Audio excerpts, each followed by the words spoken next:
I got invited once to a wedding of a very young couple, both of whom looked like they were fresh out of high school.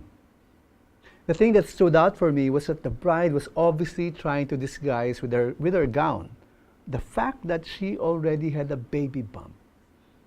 I felt that that wedding was so wrong on many levels.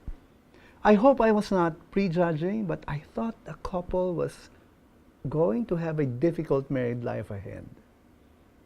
I'm worried about young people who get swept in a whirlwind romance and are thrown into each other's arms in marriage in a very short period of time. I fear that the whirlwind that brought them together may turn out to be a tornado that will ravage their lives as a couple and will end up in a marriage destroyed by irreconcilable differences. When you get married too quickly, there's this clear and present danger that you might marry the wrong person.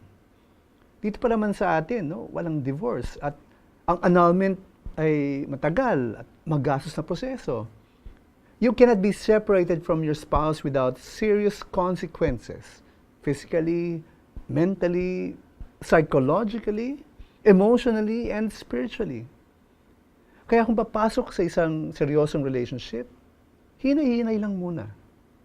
Maaring sa simula ay mabighani ka sa kanyang kagandahan o kagwapuhan. Pero kailangan bigyan mo ng sapat na panahon para lubusan kayo magkakilala. Do you have the same values? Do you have compatible dreams for the future? Do you notice signs of irreconcilable differences? And do you think you can live with those differences? Nakita mo na ba siyang magalit? At kaya mo bang tanggapin yung ugali kapag siya ay galit? Do you worship the same God? Or does he or she even believe in God at all? That's a major factor to consider. You need the time and space to determine all these without pressure. I think it may be good to learn from the relationship traditions of the Jews. One particular couple that may be of interest to us is the mother of Jesus, Mary, and the man who became her husband, Joseph. When Mary came to be with child, carrying in her womb baby Jesus, Mary and Joseph were already in a serious, committed relationship. We learn about this in the book of Matthew. Now, the birth of Jesus took place in this way. When his mother Mary had been betrothed to Joseph, before they came together, she was found to be with child from the Holy Spirit. Mary was betrothed to Joseph. Now, what does that mean? According to Jewish tradition, to be betrothed means to be promised in marriage. It was considered an incomplete marriage. It is an agreement entered into and binding upon both groom and bride.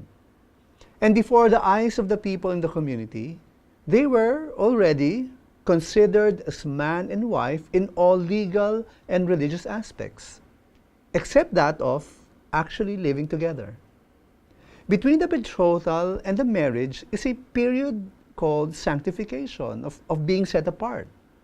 It is a time in which the couple prepare themselves to enter into the covenant of marriage.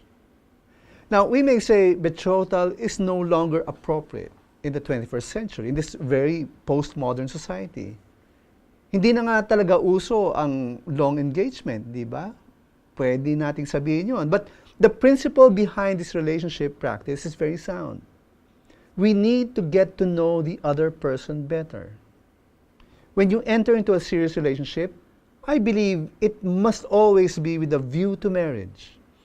And once you make that commitment, you must consider that period of time as preparation, a time to truly get to know one another, a time to prepare, of course, financially, but also psychologically, emotionally, and most importantly, spiritually.